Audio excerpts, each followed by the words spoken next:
and we're just getting up and running here. And if you're a patron member, we're uploading this privately, and it'll be in the back end of your patron account. You'll get this months. It's not live, but nonetheless, you're still getting it months before everybody else via regular podcast audience. So there we go. So bear with us just here for a minute, and we'll rock and roll.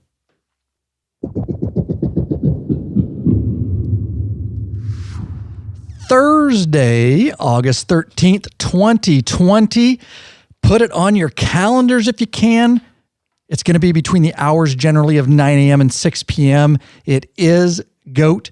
It's going to be in the greater Sturgis area. It is our 2020 patron meetup. Guys, August 13th, 2020, between 9 and 6. You must be signed up as an official mid-level or above patron member of Law Abiding Biker Media prior to May 13th, 2020. That's 3 months prior to the event, guys. And the deadline for the sign-up then would be June 1st, 2020 by midnight Pacific Standard Time. The only official place that you need to sign up so that we know, sign up in time, is at lawabidingbiker.com/2020 meetup, lawabidingbiker.com/2020 meetup. And there is a form there. You do need to provide some information. Signing up in the private Facebook group, in those groups, that means nothing to us. That was just a advisement of when it was going to be. But just if you signed up there, you won't get the emails. You won't be advised. So you need to go to that link. And there'll be 2 emails that you'll get right away. So 2 emails are confirmation for the sign up. You'll get, you confirmed you signed up. You entered all the correct information. Check your junk spam email folders. Please, please, please. You need to get the second email. A lot of them are going to spam. It's the email list sign up opt-in. We need you on that email list. So check your junk spam folder. If you don't get 2 emails, get on that list. That's the way we're going to communicate with you officially, to give you the details that only those that officially sign up and are vetted will get that information. And that's the only way that we can get that information to you. So there you go. You excited about that, GOAT? Oh, most definitely. That excited? We got GOAT in here, guys. Hey, Bikeaholics, Zero 3D has a wide variety of innovative products for your Harley-Davidson and a brand new line for the all-new Honda Goldwing named Gold Strike. Top quality, affordable chrome lighting and comfort products. Zero Gold Strike are the motorcycle LED lighting innovators for CAN bus plug-and-play system compatibility. Head over to lawabidingbiker.com/store. Check out our full line of Zero 3D products. And with that, why don't you talk about this GOAT real quick before we get going? This is important. Our new free video here. And since GOAT works in the store, he can talk all about these. Look up on the screen. The Zero 3D passenger drink holder. Yes, it's a new free video that we put out on the YouTube channel. We have the install and review on a Harley and rider drink holder optionals. The size does matter. Nicely said, dude, because I think that's what I named it, didn't I? Size does matter, yeah. Well, it says, it size matter, but yes, size does matter. And if you guys have seen that YouTube video, I'll link to it in the description below, or in the show notes, I should say, lawabidingbiker.com/whatever episode this number is. But the reason I asked GOAT that is right here, guys, and he and Big Daddy Kane work behind the scenes. They're the ones that are, and we just worked all day today. Intense day, I must say. It was computer training basically on, we revamped our store. Let's talk about that real quick. We completely revamped our store over the last 4 months, and we encourage you guys to get over there. It was a big deal. I have lost a lot of sleep, and I know I've lost years off my life trying to get a complete new store website. I had to go through every single product and redo them, and we're on the tail end of that.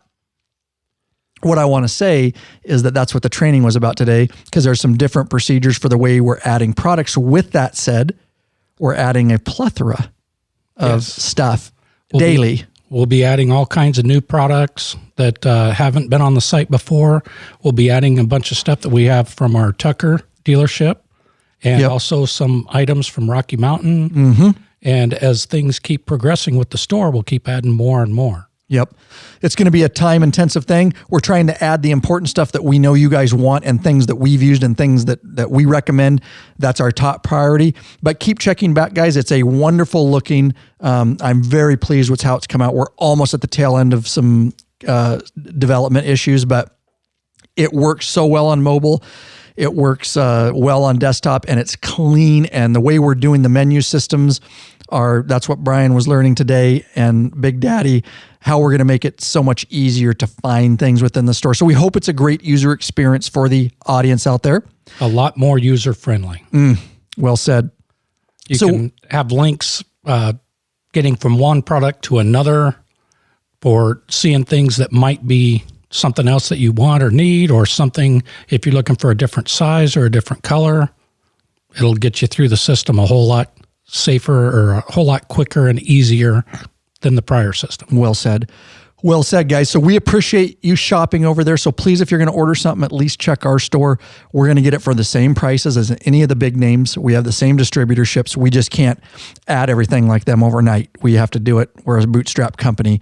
So we have to do it in stride. But don't forget, if you are interested in stuff, especially Vance and Hines, and I know some of the patrons have done that recently, don't hesitate to email the store. Go to the lawabidingbiker.com/store, hit the contact form, and or you can email us, whatever. And if they can get it for you, we have access to so much stuff that would take us the next 5 years to add. So if it's something you want to support us and you have the time, email them and say, hey, I'm looking at this. Do you guys have access, and can you get this for me? And a lot of times we give you a little extra patron discount. I know Big Daddy tries to do what he can. And so Brad Johnston recently has ordered some stuff, and he's gotten some good deals. And I know we try to hook the patrons up on that kind of stuff. So yeah, we appreciate it. Enough said about that. We will move on. Oh yeah, once you've had Rick Rack, you'll never go back. The ultimate motorcycle luggage rack solution. Forget those messy straps and bungee cords. Go strapless with a Rick Rack quick attach luggage system and quality bag. Head over to lawabidingbiker.com/store. Get hooked up now. And Rick Rack has a new product on their way. He just sent it to me. And I do want to thank Rick Rack because they just upped their sponsorship yesterday. They're on board for another 3 months, and they've been a long-time sponsor, and we love Shane and those folks over there. He's sending me a saddlebag cooler. I have one. Do you have a Rick Rack one? Yes. Oh, nice. I didn't know you got one. Yeah, I got a test one. So. Oh, he's sending both of us one? Or you got one before? Oh, I don't care. I got one that Rick gave me about 2 weeks ago. Oh, he must have sent one out already, and now he's sending me one. Nice. Okay. So anyways, it's a cool saddlebag cooler. It can work for just touring adventure bikes. It's really a universal, but I'm going to do a little video on it. We'll see how many beers we can fit in it. Put it to the test, Tim. The one I got says it'll hold 24. So we'll find out. Nice, dude. With ice? Well, no. I think it's just a full 24 without ice. Without ice. Put other stuff in there, then maybe 18, probably something like that. It depends how much ice you use. So right, as Tommy Boy would say, it can hold all kinds of soda. Exactly. Yeah, we don't encourage you get to destination and have a ball, but yeah. You just pack it with soda water and teas.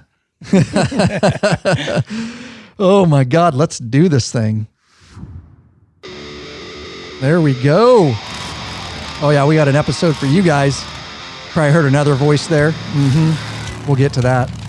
Welcome back, you freaking bikeaholics. This is the podcast for the motorcycle majority. The Big MM, also known as the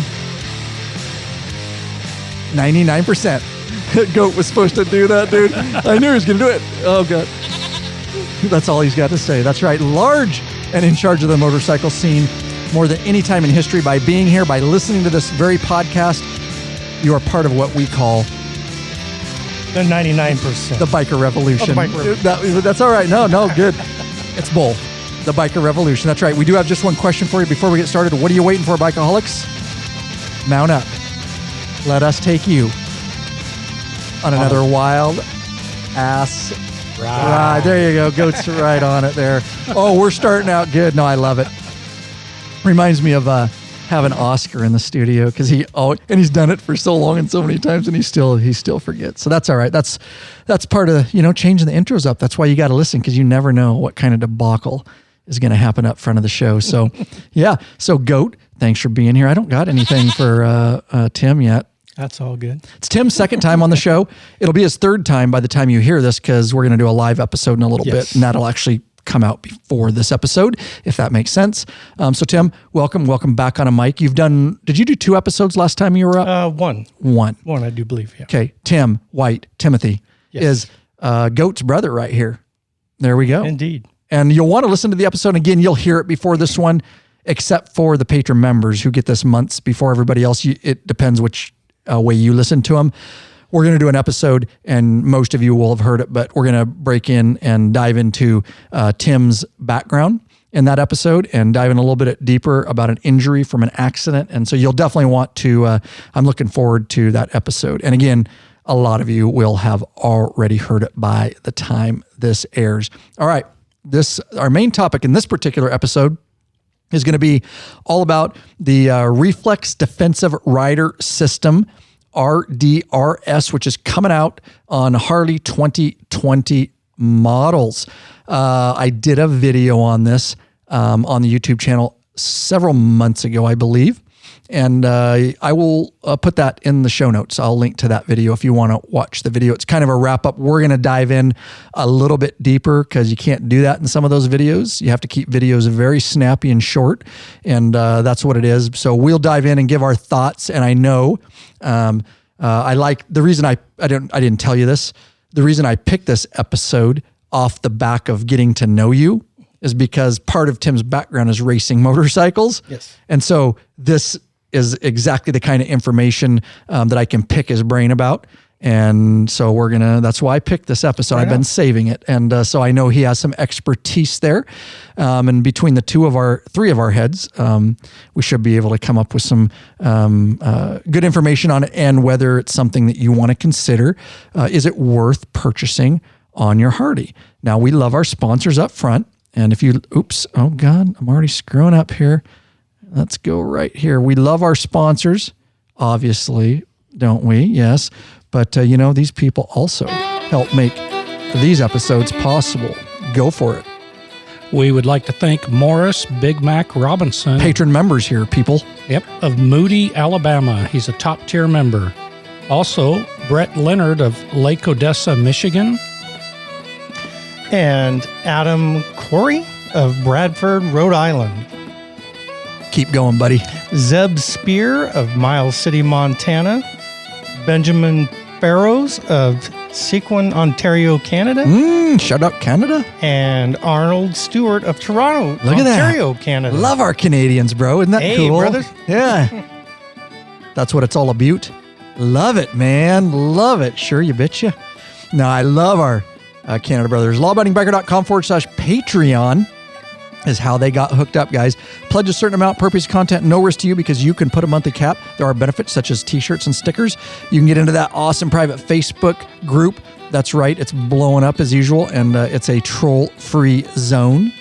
There you go. Lots of good stuff going on in there. Tim's in there. So, Timothy right here is in that group, so you guys may know him from that. And you can get access to those ride events, of course, access to our podcast months before everybody else, live broadcast videos. We got so many benefits. And then you get access to those premium videos up on request and the patron meetup in Sturgis and all that kind of stuff, guys. So, we would like to get to know you better. And the way we can do that, is in the private Facebook group or at meetups and stuff like that. We've gotten to know so many. So there you go. We're going good right here in 2020.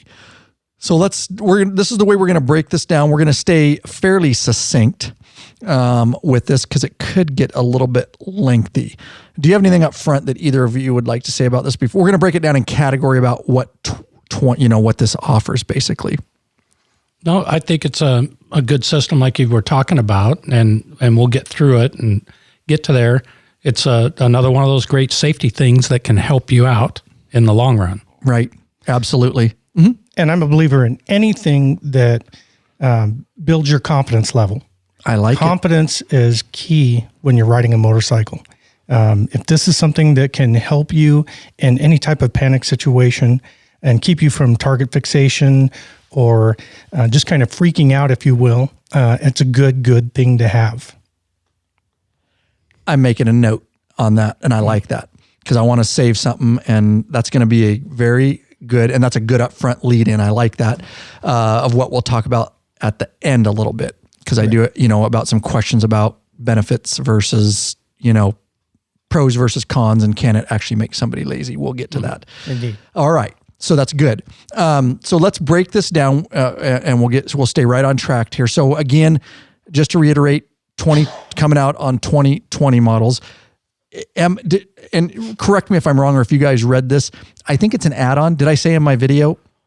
It is on a lot of models, but on like CVOs, the CVO models, it's there. Standard. But non-CVO models, the way I understand it is it's an add-on. Yeah. Do we have that information? Purchase option. Okay. Purchase option. Did I mention, it's been a busy day, so I usually have way better in my head. Do we remember what that costs? I believe it was like $1,000? 900 okay. some dollars. That comes to my head for some reason, that it was right around $1,000. So it's not a cheap add-on when you're already buying a, expensive Harley, 30, 40 grand, depending on what you're getting. So, but RDRS is the Reflex Defense Rider System, and we'll here on out refer to it as the RDRS. All right. So up front, and you guys jump in anytime you want. I'll kind of have you, as I'm explaining this, Goat, to get you guys involved, or Tim, why don't you take this one, Goat, in a second. So while I'm talking, you can research that up here, because you might have to give your computer, or Tim, why don't you do this one? Okay. You do the first one. All right. So just read it off. No, just, you can say it in your own words in a minute. Okay. I'm going to give you a time, because I'm going to talk for a minute. Okay. And Goat, you're going to do the one before, so research yours. You're the first one. Okay, Goat, I'm looking for where you have it. Oh, so in your show notes. So the article? There. Yep. That's the article. So you're going to do the first one. All right. I digress. We're getting organized here, guys. It's been a long day. Bear with us. Okay. I didn't have it planned out very well. So I will say this, and there's you. I'll leave that up there for you, Tim, and I'll make it bigger. That's what she said. All right. There you go. If I had a nickel for every time I heard that, I'd be a rich man. All right. So here's what I'll say up front. I'm a police motorcycle instructor. A lot of you know my background. And I had one of the 14 bikes, my personal bike, on Rushmore bikes. This is what I want to say is this isn't new, some of it. Harley has been diving into this, making the bike safer since the Rushmore project. And I'll talk about that in a moment. I will say that Harley has been behind the curveball, because a lot of bike manufacturers like BMW, to mention one, have been doing this RDRS system, whatever they call it, their version of it, for quite a few years. Harley's always late to the game when it comes to stuff like this. So this isn't groundbreaking. I'm just glad Harley's finally adopting some of it. So I go back to my 2014 Street Glide Special when I got it. That was brand new in 14, and it's the linked braking system. And it's been out on touring models since 2014. It kind of became standard on the special models, and of course on CVOs and all that. But basically what the linked braking, they've just gone above and beyond now. So of course on my 14, it has ABS. That's part of it, right? Anti-lock braking system. We all know what ABS is. If you guys, we did an episode in the past and we had a question. If you don't know what ABS feels like, you need to go find out what that feels like. Go out in a parking lot, do it safe. You need to test your ABS too. Make sure it's working. Very simple to go out and lock up your brakes and feel what it feels like when it clanks and goes into anti-lock a Harley and the pulsating of the pedal, because you don't want to feel that and freak out when it happens on the road. You need to practice that in a private lot and be comfortable with anti-lock brake system, and you should be testing it. That was the question, if I remember, the caller said. I said, it's real easy to test. You just go out and lock your brake up. Just, like I say, do it at lower speeds and do it safe so you're comfortable with it. But I really want people to feel that, so that, again, you don't freak out when it happens on the road unexpectedly. So they had ABS. We're good with that. That's not new technology. Cars have had it forever. Glad to see bikes having it, because that saves more lives than anything is ABS. I'll tell you that right now.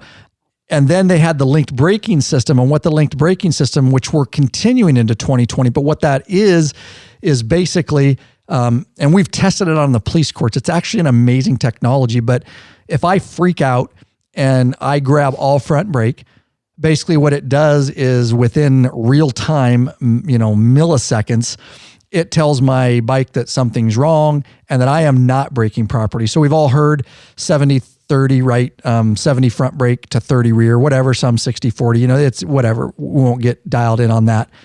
Each rider has to figure that out based on their abilities.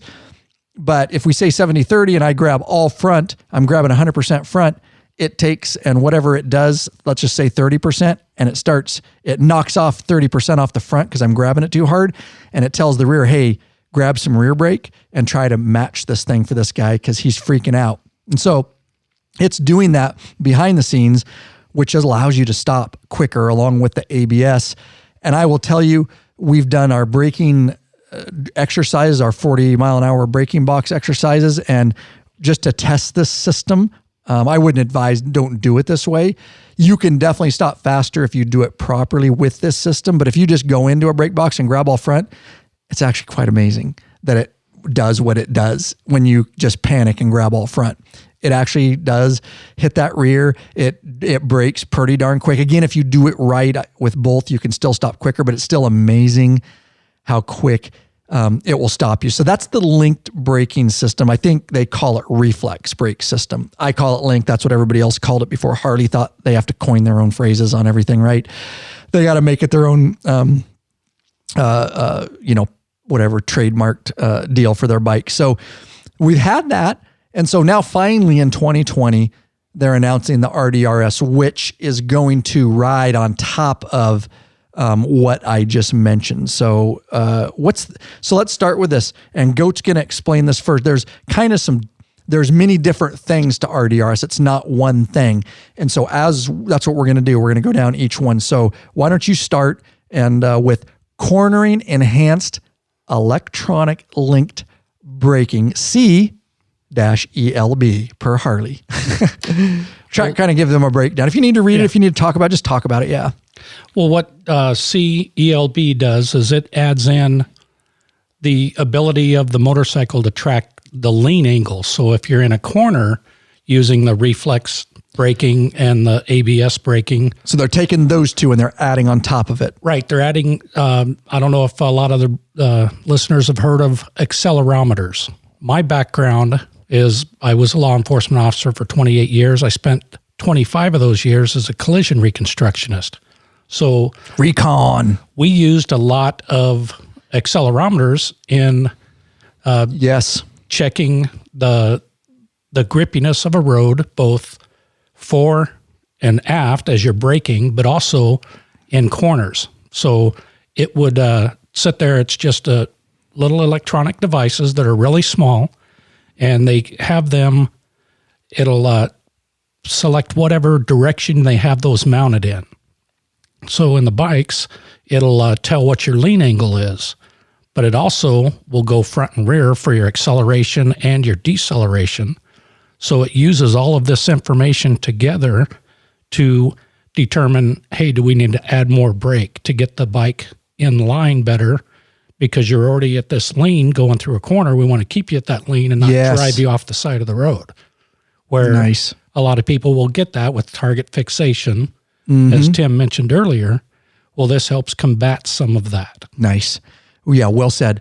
To caveat or to piggyback off that, and that was a great explanation. Essentially, the way I look at it is we had reflex and ABS before, but if you're in a corner, guys got to understand, in a corner, you may have to brake less or more, right? Based on your lean angle. Yes. And so now the bike is figuring that shit out for you. Yeah. And saying, you're lean, so you're giving way too much brake, bro, and you're going to stand this thing up. Yeah. So we're going to ease off on you. And also, and in racing, we call it trail braking. Right up to the mic. Yeah. I'm sorry. In racing, we'll call it trail braking.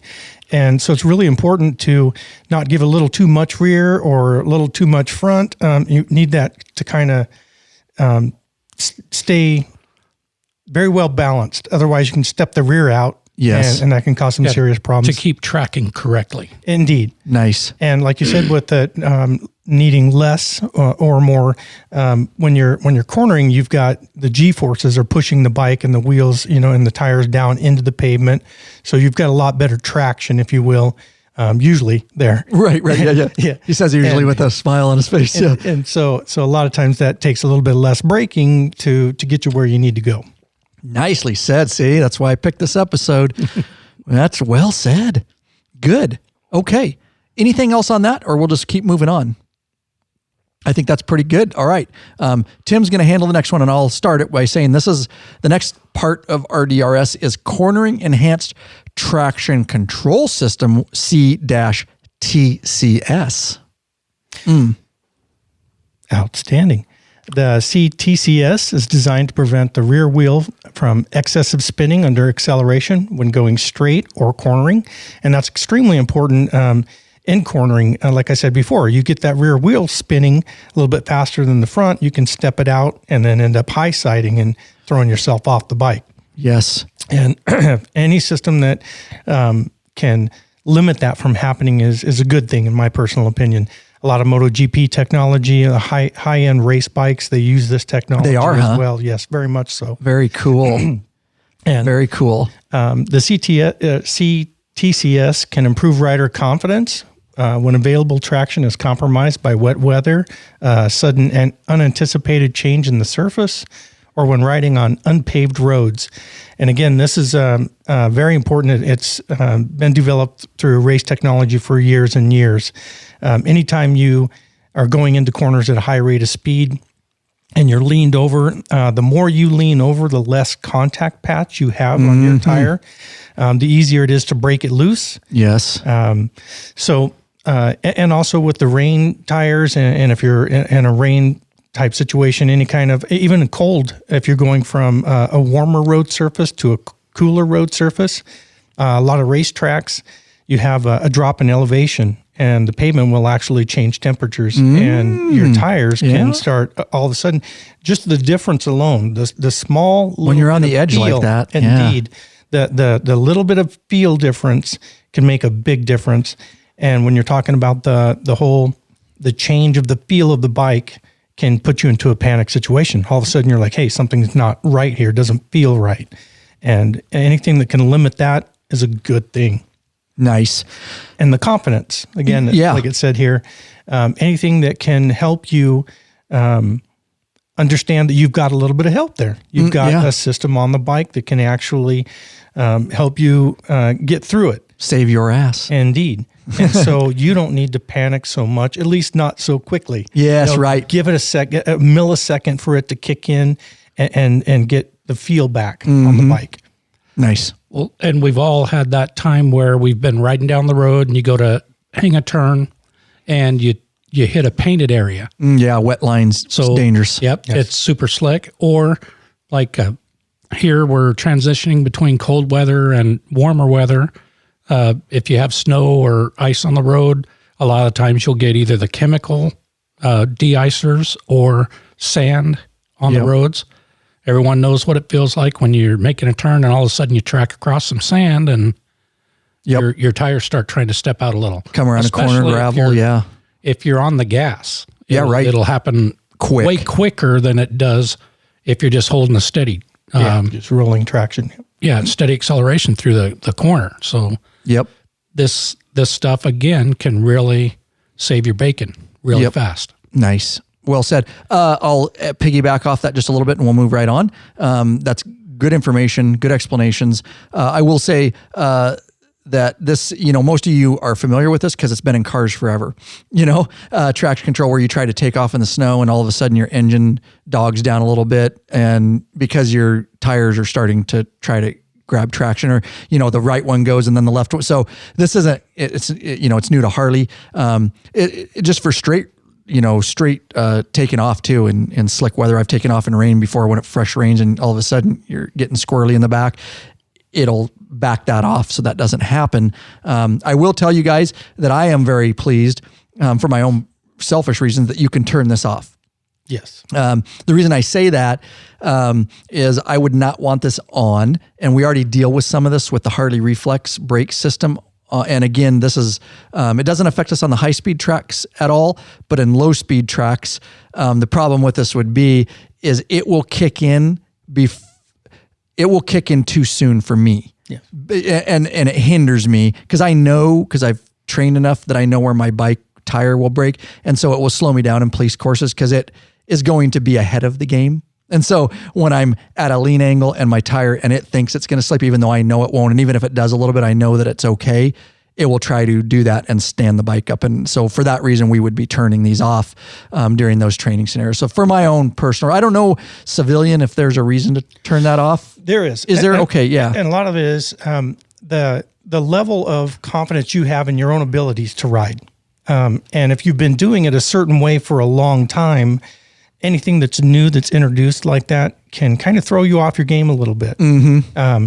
Coming from a racing background, being on the racetrack quite a bit, I like to feel everything. Thank you. I thought it was just okay. And so I like you said, when you've done it enough and you're familiar with that feel, even when you're walking that thin line, when you feel it getting loose on you, I know how to control that. You know where you are. Exactly. I know how to bring it right back in. Yes. Even if it's just putting a little bit of pressure on one of my foot pegs to stand the bike up just a little bit, or and throttle control is everything when it comes to racing. Yeah. Braking is huge, don't get me wrong, but you can engine compression brake without even touching the brakes. You know, you drop gears down. Right. And again, you get the bike a little bit loose, but I know exactly what I'm doing. If I'm backing it into a corner to square it off a little bit, the apex, and have a tenth of a second on the guy next to me. Right.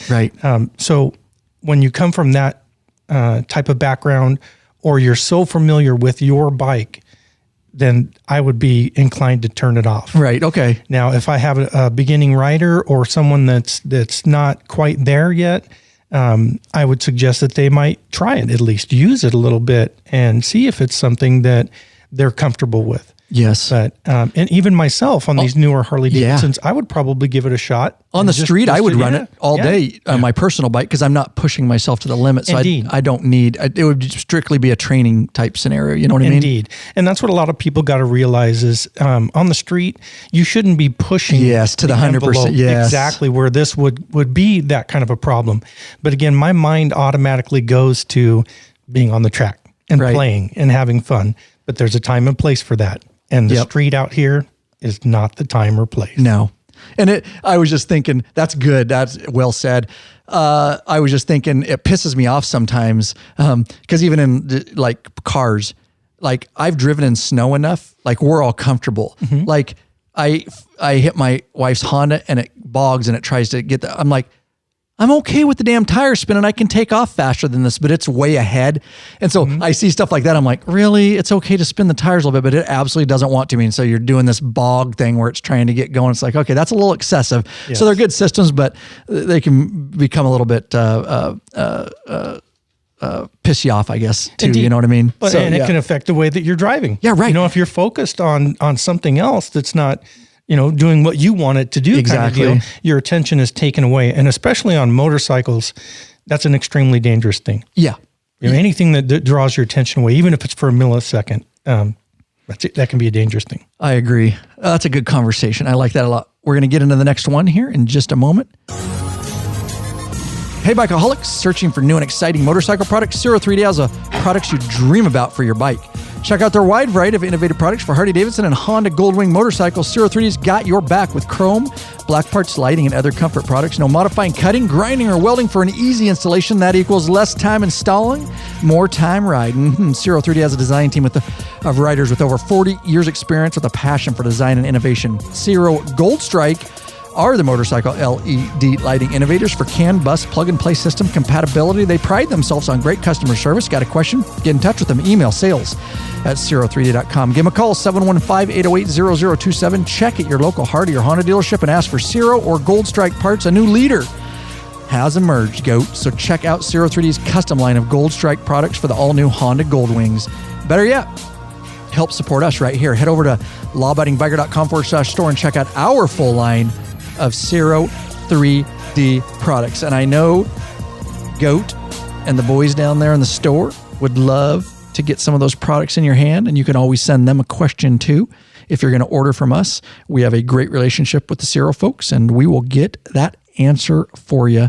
But with the new product revamps, the information's really good and it's really there on what you need to order. I made sure of that. So I keep waiting to see orders from Russell Roberts because he's got that new Goldwing too. He got he's a Goldwinger. That's so awesome. What a beautiful bike that is too. Yeah, very sweet. Okay, go pick it up. So we're going to move right on, and this is Drag Torque Slip Control System, DSCS, and Cornering Enhanced Drag Torque Slip Control System, CDSCS. This is one of the more interesting ones to me, and a little more technical. So why don't you spit at that, and then you're going to pick this one up there. The Drag Torque Slip Control System and the Cornering Enhanced Drag Torque Slip Control System is, first of all, it sounds like great big government acronyms. Yeah, no doubt, dude. Makes me think I'm back in the military again. But what they do is it will reduce excessive wheel slip under like severe downshifting or on a slippery surface. So compression if you're coming up, the compression right? slides. Yeah, compression braking, yep. Okay. If you're coming up to an intersection and you're downshifting really quick and you hit a slick spot in there, it will If your wheel speed is different than your road speed? Yeah. So is that how we would say that? Yes. Yeah? Yeah. So it'll help adjust the torque that is being delivered in there to allow the tire to roll instead of locking it up and sliding. I kind of think that's a badass one. It's useful all the way around. You bet. They call them slipper clutches in the racing industry, and that's exactly what it does. Really? When you're downshifting real hard and going into a corner, it'll allow this clutch to actually slip a little bit to reduce that wheel grab and that try to get it spinning. Chatter that the rear wheel can do under those conditions. Well, very cool. And if you stop and think about it, when you're getting on the brakes or you're downshifting, it's because you need to get rid of some speed. You don't you're scrubbing speed off quickly. Yeah. As soon as you start sliding, you're not getting rid of speed anymore. Goes back to ABS, why they created this. Exactly. Because if your wheels ain't turning, you're not stopping as fast. And I know your experience with law enforcement and all the accidents you've been to, the tires that are locked and sliding will try to lead. Yes, yeah, right. It's the quick way you're going to start swapping ends. This will help keep you from doing that. Nice. Especially if you're in a corner. Especially high sides, yeah. Yes. So you're downshifting and you start losing some traction, it'll get you the traction back to keep you tracking in the same path you were instead of adjusting, driving you off into the oncoming lane. Quite honestly, this is the one I'm most excited about when I was going through this. I don't know why for me personally, because it's one that is just really useful all the way around. It's the one I feel personally that people are going to be in the most trouble when this is going to become active. And it's going to save them from getting into that bad situation where you're target fixated, you're trying to shave speed off and there's a guardrail that you're about to hit. You know, this will allow you to slow down and keep your wheels in track so that you don't go off and do that. And I don't know if I should be as excited about this one. I don't know. Maybe it's just because it was interesting to me. I don't know if it's the best feature. I don't know which one is the best. But I guess just reading it, and I just haven't heard of too much of this before. You have in the race industry and clutches, but I just haven't. And even I heard BMWs have this and that, but I just hadn't really heard this kind of stuff. So it's cool to me. I guess it's fascinating. And consider this scenario where you're in a corner like that, and like Brian said, your rear tire steps out, you're sliding, and you're not getting that spin, and the rear tire is starting to try to get around the front, and all of a sudden you do something different, whether you let go of the brake and all of a sudden that tire does start to spin. That's where high sides come in. Been there. Yes, because it slides out and then all of a sudden it moves and you're up and over the handlebars or off the side. And if you watch videos online, you'll see a lot of guys that's you witness that happen, but you feel it when it becomes that situation right there. Yeah, right. Well, maybe that's why I'm excited about it, because I have high-sided. Another deal to look at is welcome to the club. This is the perfect area where a lot of guys would lay their bike down to avoid going off the road and you're still going to go off if you lay it down. Right. But this allows you to, shave off that speed and still maintain your track. So you're not getting shoved out. along with the into the cornering lane. reflex brake, everything kicked Yeah. in, right? And another big key part of that is your confidence level. Yeah. If you know that you've got something that's helping you and working you through it, then look and lean and trust the system. Yeah. And you might just make that corner that you wouldn't normally have done. True. Like Ryan was saying with target fixation. It should if you think you're going to eliminate some of crash, that. you're probably going to crash. What you're looking at, you'll hit. And don't look at it. Yeah. We had a prime example of it last summer when I was on the run for the wall. A girl up in front of me was riding along, and she started getting, the road was narrow, and she looked, and luckily it was only about a 30, 35 mile an hour road. We were getting ready to pull into a school, and she's riding along and has great big beach bars on her bike, but she's like, oops, I'm going too far to the right. And she target fixated on it, and she rode right off into the ditch, bounced through the ditch, up the other side, and then rode back onto the road. Good God. Because after she got out there, she's like, oh, okay, I'm like riding my dirt bike. Right. Yeah. And just angled back over and went on through. But, it's that thing where if you had a system like this, she can go ahead and turn and look where she wants to go, and the bike's going to go there. Right. Rather than forcing her off to the side because she's losing acceleration. And her saving grace in all this was she stayed constant on her throttle. Right. All the way through. Didn't overbrake, didn't overreact. Yeah, exactly. They say this really well, and then we'll move on to the next one. When DSCS detects excessive rear wheel slip under deceleration, it will adjust engine torque delivery to better match rear wheel speed to road speed. I just couldn't say that any better. So that's kind of That's the technical term. That's the technical term. Hopefully we explain it in better terms and that we can understand, but that's kind of the technical term. All right. So moving on, we're doing good. Vehicle hold control, VHC. This is exciting. I don't know. Tell me what you think about this. Yeah, go ahead. Okay, VHC applies and holds brake pressure when activated and prevents the motorcycle from rolling after the rider has released the brake controls. The primary function of VHC is to prevent the motorcycle from rolling when it's stopped. So if you're on a hill, for example, and you stop. Steep hill, right? Yeah, you can activate this rather than kind of holding your brake and feathering your clutch to take off. Right. And rolling back and maybe hitting the car behind you or dumping a little too much clutch and kind of getting, especially if you're on a real steep incline, getting the front wheel off the ground a little bit. Or killing it. Indeed. Killing it. Yeah. So this system here will help you with that and allow you to kind of pull away smoothly. Yep. Now this has been I had heard of this on BMWs for quite some time. So this is definitely not new technology. This is in Police Motorcycle School. This is one of the things we train on. We take guys on really steep hills and stuff to get them used to, starting and stopping without these systems, which, once you learn, that's why this is cool. I wasn't that excited about it because I don't think it's really that hard, but for new riders and confidence building, again, I go back to what you said, using your words there, for a new rider, I think it's wonderful. And hey, if it's there, and why not use it? Now, I will say this isn't an emergency brake, guys, because as soon as you put it in, you hit the gas. The way you get it off is, I think, now the way I understand it, if you push the front brake and you're stopped really hard, or I could be wrong, or the front brake, it's going to activate and realize and kind of hold you in that position. Or the way I understand it, there's also going to be a control, and I haven't looked at the 2020 models, something where you can manually activate it on a control. Again, this is kind of foggy. Some of this information I'm just breezing through, but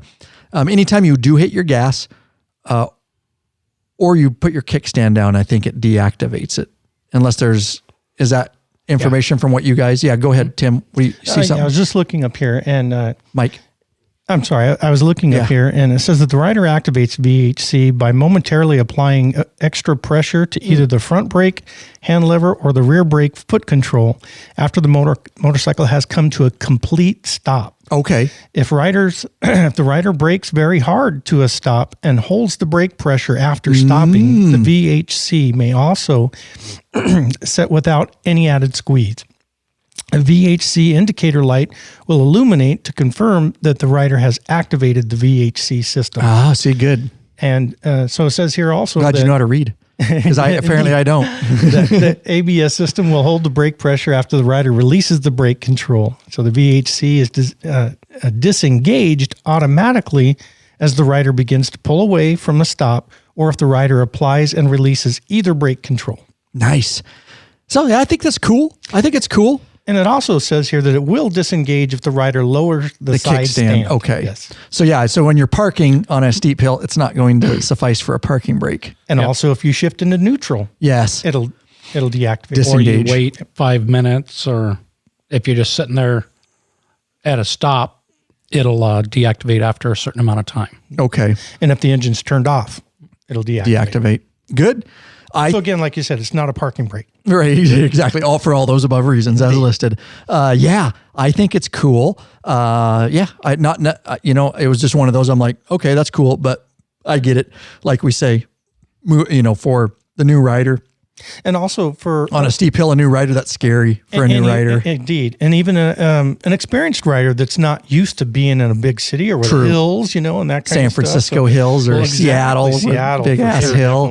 Yeah. And heavy traffic when you got somebody that comes all the way up on your rear tire too. Or even with a rider on the back. Yeah. Extra weight. Now that's a good point. That's when it would be really good. We're used to pulling off and doing our thing by ourselves, but when you've got a big bike with, with your skinny, petite little lady on the back, of course. Indeed. I've seen a lot of really skinny, petite ladies on Harleys.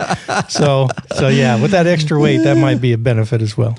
Yeah. Well, also a big, full dress bike, limited and trikes. Loaded down with your luggage, your rider's luggage. Yeah. They get heavy quick. The trikes too. So yeah, right. It does come on the trikes too, right? Mm-hmm. Yeah. Yes. Yeah. Very good to know. That's something we haven't talked about a lot. Is the trikes. A lot of this is also on the trikes, guys, and everything we're talking about what do they call it? Lateral acceleration. Yes. So all this stuff works on the trikes too, just in a little bit different way. I don't want to get too technical about it. Instead of the lean angle, point of lateral acceleration. Yeah, it takes by the accelerometers. Nice. Very nice. Okay. So anything else on vehicle hold? Otherwise, we're going to move right. This one's pretty easy, and then we will wind down. We're staying right on track here. Let's do this real quick.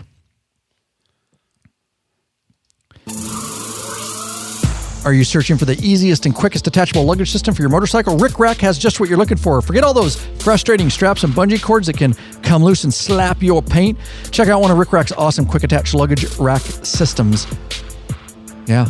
This father-son team designed something really special that you can't find anywhere else. Yep. And these guys ride, so they truly understand the needs of bikers. The Rick Rack Quick Attach system is strong, durable, and secure with a lockable system. Also, check out their full line of quality touring bags to accompany your Rick Rack Quick Attach system. Once you use Rick Rack, you'll never go back. What are you waiting for, bikeaholics? Head over to the Law-Abiding Biker store. Check out our full line of Rick Rack bags. And we talked a little bit about that up front. We got some coolers coming, but I know they've got big boxes down there that they're tripping around in the store. Ain't that right, Goats? You guys you like to move those, and we do move those. I'm using the Rick Rack system. I've used it the last 3 years. I love it. I won't travel without it. We've got a whole bunch of other Rick Rack products, and they're continuing to build their line of products. So make sure you check back at our store and check under accessories and Rick Rack or whatever. And we are adding and we'll add the coolers after I test that. And I know we'll add it. We just got to get around to it. Actually, Goat Mike Nality knows how to add stuff. So, all right. Does anybody want to talk about this? This to me is just like, I don't know. I don't get excited. And you guys correct me if I'm wrong, but I don't really get excited about this at all. No. Okay. All right. For me, no big time. Because I've experienced it on cars. I'm like, and they never write. And well, again, coming from a racing, first of all, it's tire pressure monitoring system. Go ahead. I just wanted, Again, coming from the racetrack, I want to know everything about my bike. I want to be intimate with the knowledge of it. And I don't want some machine or system telling me, hey, by the way, your tire pressure is low. I want to know what my tire pressure is before I get on my bike and go ride. Your tire pressure makes an extreme difference. Exactly, of how your motorcycle handles. Yep. And with the low tire pressure in the front, and you turn into a corner, that you're going to dive in And that could be very unexpected and definitely cause an accident. So for me personally, again, it's... You'd rather just test them yourself before you go race? Indeed. I want to check it out. I want to know what the pressure is. And different types of manufacturers call for different pressures on your tires. And also different wear. If you look at your tire and how it's wearing, you might notice something. And again, I advocate being intimate with your motorcycle. Even if you don't have a bunch of mechanical knowledge, if you see oil on the ground, something's leaking. Yeah, right, yeah. And if your tire pressure gauge is reading, 5 PSI, you've got a problem, and you might want to address that before you ever get on the bike and have a light come on to tell you that there's a problem. Right. Yeah, I would. And the reason I say I'm not excited about this, and maybe they're better, but I've experienced these on mini cars, and they're just not very accurate sometimes. And then they tell you the tire's low and you go check and it's not freaking low. I don't know if you guys experienced that. Yes. Like they're just not reliable to me. And it's kind of on a car, I don't really give a shit. It's not as of a safety hazard, but on a motorcycle, it's just like the bad experience I've had with them on cars. I'm not that excited to believe it on my motorcycle. You know what I mean? Indeed. And it's also one of those things where if you're rolling down the road and some little light clicks on and it takes your attention away from what you're doing, even if it's just for that millisecond. The shit light. Yeah, it can cause an issue. Yeah, what's up, goat? But here comes the rebuttal. Says the brother trashing you. Oh, no, and I can agree with a lot of what was said on that. I got a new CVO earlier. What year? 19. Bastard. So it doesn't have all of this on it, and I got it for a great deal. That's why I got it. Always. It was on sale. I had to get it. That's what my wife tells me, goat, all the time. It was on sale. I had to get it. You got to buy everything that's on sale. All right. But that's when you say it right back to her. It has the TPMS in it. So it does. Okay. Yeah. So you've had some experience with it. Good. So yeah. And I've noticed that it is really good and accurate for everything I've seen so far. I'll get on the bike, especially on a colder day, and immediately see what the tire temperature is. As I ride down the road about a mile, 2 miles, 3 miles, it adjusts, it changes as your tires heat up, and it'll really do a good job of showing that.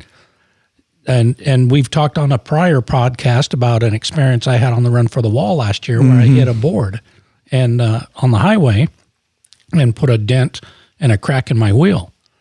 The TPS system would have let me know right away whether you that my maintain tire air was starting to go down. That's why I like all. It can be a distraction, but it also can be a great benefit for somebody riding down the road. If you're on a long, straight stretch and you pick up a nail or something and your tire starts slowly going down. It's true. Indeed. It can give I wouldn't you the mind opportunity to get to the side and get stopped, especially if you're in traffic, getting out of traffic and getting stopped so that you don't, possibly lose control as you're buzzing along. No, and I agree with you. Yeah, me too. I could see the benefit of that. Yeah, I was just, I guess I'm more just because I've had shitty experiences with them. Oh, yeah. But if it was on my bike, I wouldn't mind it.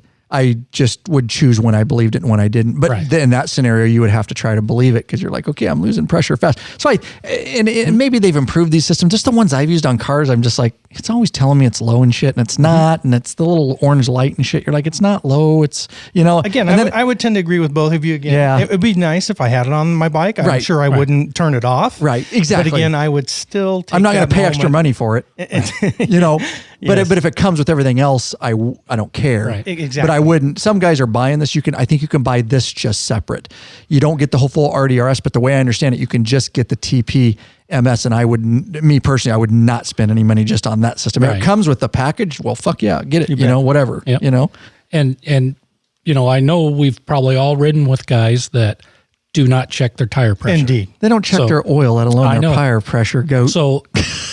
If they have this on a bike, it might force them to do that. True. There's a lot of guys that won't, they'll go out to the bike and they come out after the winter, after sitting 2 months and they ride their bike. I'm like, I've asked people did you check your tire pressure? No. I'm like, mine was down 6 pounds. Yeah. You need to check that. And guys that are going on really long rides, they don't do anything until something breaks. Those are the guys that you're like, now you want my tools. Where we're and going you want my stuff.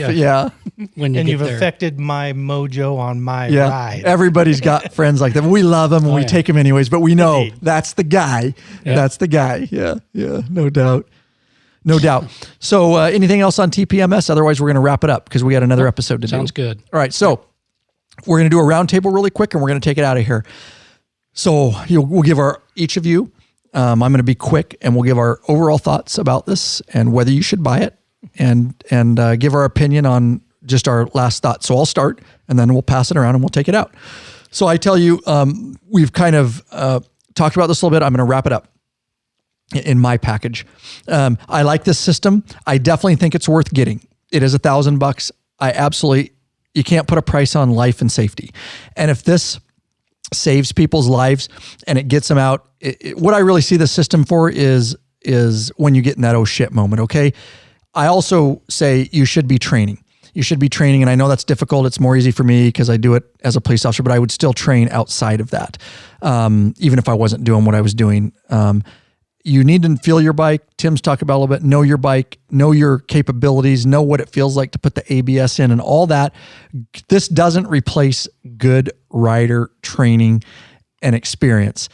What this does do is if those things fail and a lot of people don't train, it will save some lives, because even a novice rider could get out of a shitty situation here, not really knowing how to get out of that without these systems. So for that reason, I say get it, it's great, and it's going to save lives. Just please continue to train properly and don't 100% rely on the system. I'm done. Go. I agree. I think it's very valuable technology that could keep somebody out of a potential accident. I have a bit of a heartache with Harley-Davidson and the add-on and the cost of this and the cost of that. Should have come standard. Bullshit. Yeah. Well, and I think part of this is probably in response to, like we've seen for years and years, the federal government mandating traction control and stuff in passenger vehicles. So maybe. This may be some of that follow-up. My personal belief, too, is if somebody's looking at this, you may contact your insurance agent and say, hey, if I have this on my new bike, will I get a break on my insurance rates as well? Oh, interesting. Yeah. Indeed. Yeah. And I would expect that would be the case. Yeah. It might be a good thing to check into prior to, throwing out the money for it, because you probably can recoup some of that money.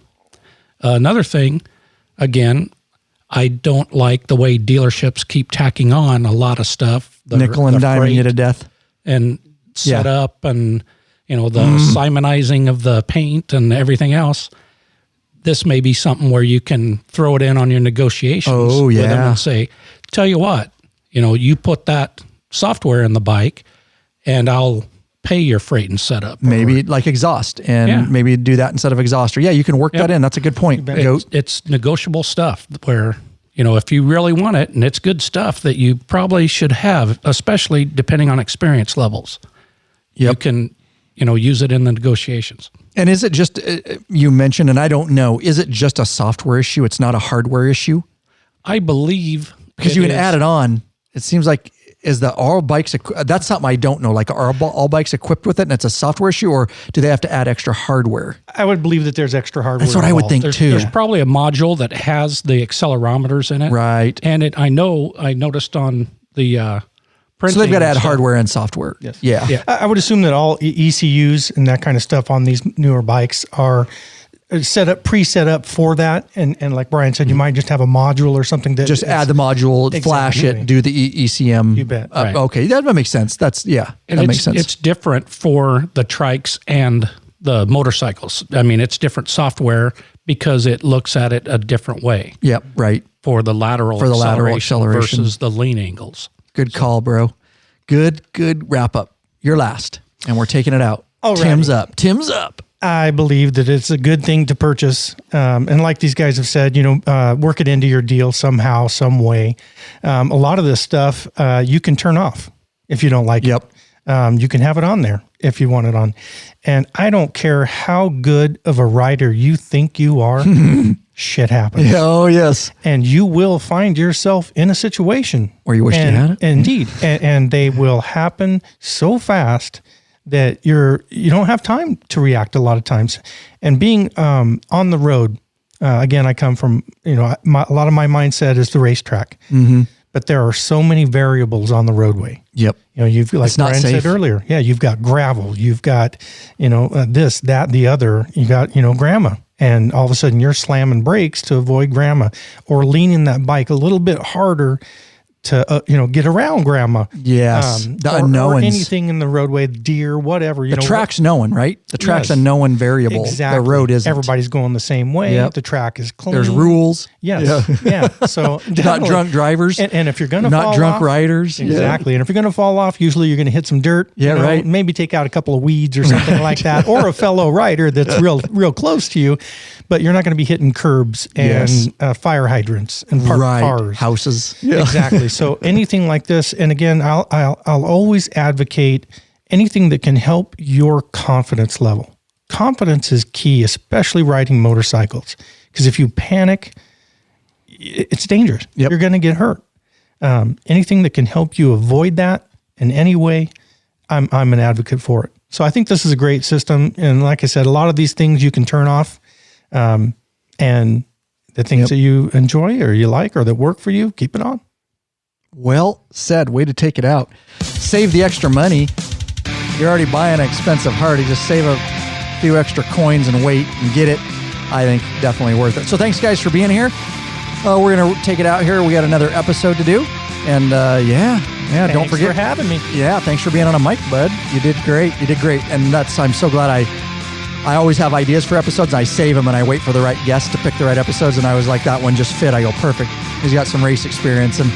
And Goat brings a lot to the table too. He's got the recon background, and plus he just got a bike with the TPMS. So that brings some of it to the table. So yeah, I love having different minds in here and going over that different stuff. So, all right, guys, don't forget, you can leave us a voicemail from anywhere in the world, right from the on-board microphone built into your computer at lawabidingbiker.com/voicemail.